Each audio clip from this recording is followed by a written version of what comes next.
మన వెహికల్స్ రావాలి ముందు కష్టం.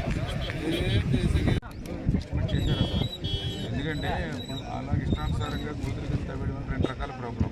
ఒకటి ఏదైనా చిన్నపాటి వర్షం వచ్చినప్పుడు ఎవరిని మిత్రులందరికీ కూడా నమస్కారం.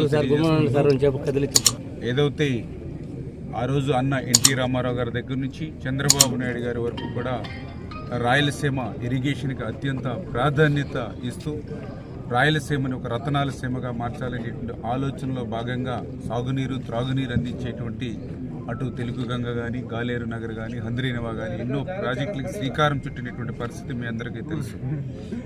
దురదృష్టవశాత్తు గత 5 సంవత్సరాల జగన్మోహన్ రెడ్డి పాలనలో ఈ యొక్క రాయలసీమలో ఉన్నటువంటి ప్రాజెక్టులు పురోగమనం మాట్లాడుంచి తిరోగమనంలో వెనక్కి 20 సంవత్సరాలకు వెళ్ళిపోయినటువంటి పరిస్థితి.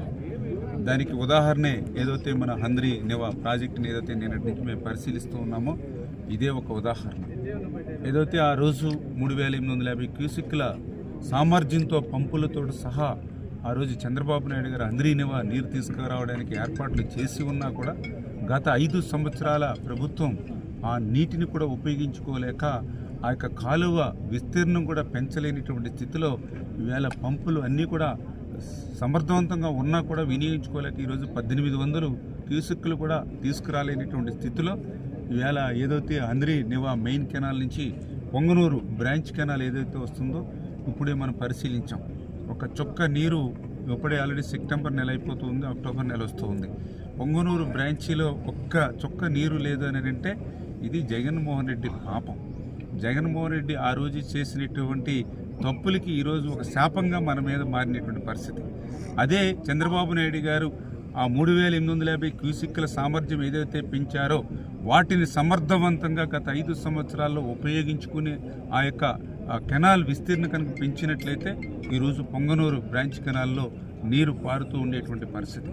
అందుకే ఈరోజు మళ్ళీ చంద్రబాబు నాయుడు గారు ఏదైతే గత 5 సంవత్సరాల జగన్మోహన్ రెడ్డి తప్పిదాల వల్ల ఏదైతే రాయలసీమ నష్టపోతూ ఉందో అందులో ప్రత్యేకించి హంద్రీనవా ఏదైతే వెనకబడిపోయిందో దాన్ని మళ్ళీ పరిశీలన చేసి ఒక సమర్థవంతంగా మళ్ళీ సీజన్ కూడా నష్టపోకుండా వెంటనే మరి ఆ చర్యలు తీసుకోవాలని ఒక ప్రణాళికాబద్ధంగా పూర్తి చేయాలనేటువంటి ఆయన ఇచ్చినటువంటి ఆదేశాల ప్రకారమే మరి గత 2 రోజుల నుంచి కూడా ఈ యొక్క హంద్రీనవా కాలం మీద మరి ఎప్పటికప్పుడు ప్రతి కాన్స్టిట్యున్సీ అక్కడ ఉన్నటువంటి శాసనసభ్యులతోటి ప్రజాప్రతినిధులతోటి మానిటరింగ్ చేసుకుంటూ ముందుకెళ్తూ ఉన్నాం.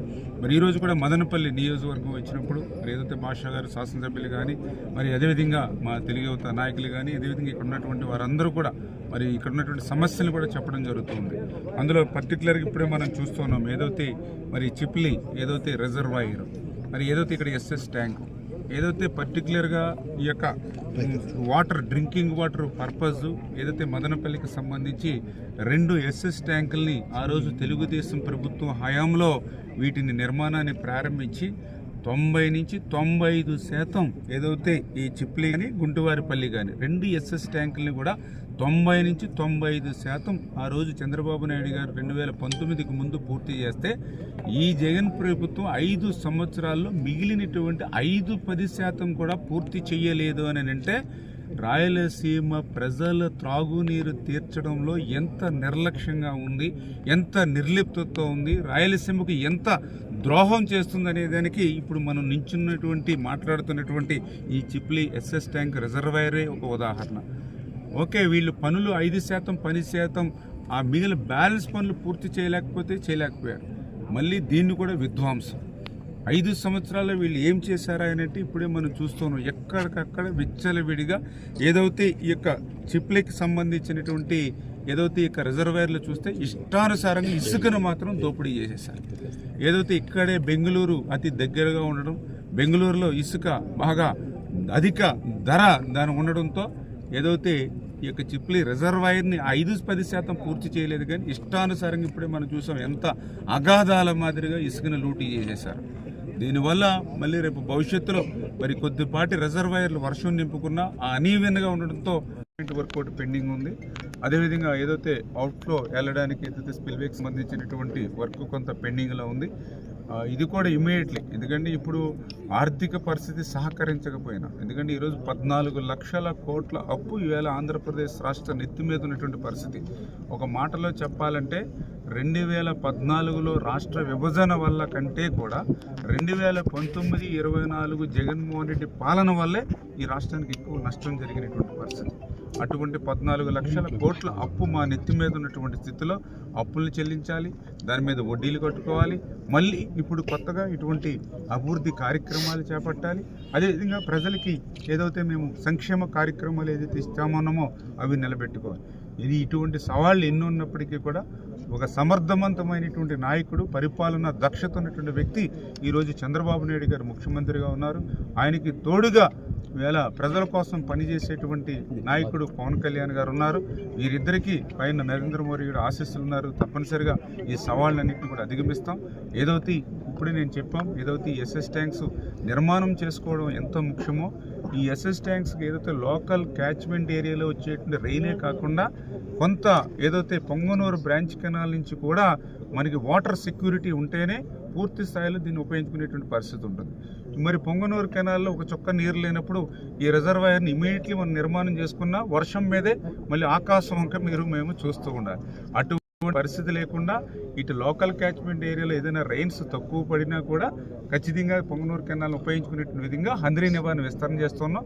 ఎప్పుడైతే హంద్రీ నివారణ విస్తరణ పనులు పూర్తయి మీకు నీళ్లు పారుతున్నాయో అదే సమయానికి ఈ ట్యాంక్స్ కూడా పూర్తి చేసి పూర్తి స్థాయిలో ఏదైతే ఈ మదనపల్లికి కూడా ఆ ఎస్ఎస్ ట్యాంక్ ద్వారా ఈ యొక్క త్రాగునీరు అందించేటువంటి కార్యక్రమాన్ని కూడా ఎంత త్వరితగతంగా ఎంత అవుతే పూర్తి చేస్తాం. దీనికి కూడా ఒక టైం బాండ్ పట్టుకుని ఇప్పుడు ఆల్రెడీ సమీక్ష కూడా ఉంది. ఈ సమీక్ష రివ్యూ సమావేశంలో అధికారులతోటి ఏజెన్సీతో కూడా మాట్లాడి ఒక టైం క్యాలెండర్ కూడా మేము నిర్ణయించుకుని పనిచేస్తాం. సార్ విస్తరణ అన్నారు, ఓన్లీ ఏదైతే మరి మన హంద్రీ నివా ప్రారంభమైందో అక్కడ నుండి మీకు విస్తరణ పనులు ప్రారంభమయ్యి ఆ నీరు ఇప్పుడే నేను చెప్పాను. ఇప్పుడు వచ్చేది కేవలం నిన్న నేను వెరిఫై చేస్తే 1800-1900 క్యూసెక్కులు మాత్రమే వస్తుంది. దగ్గర అది 700 కిలోమీటర్లు.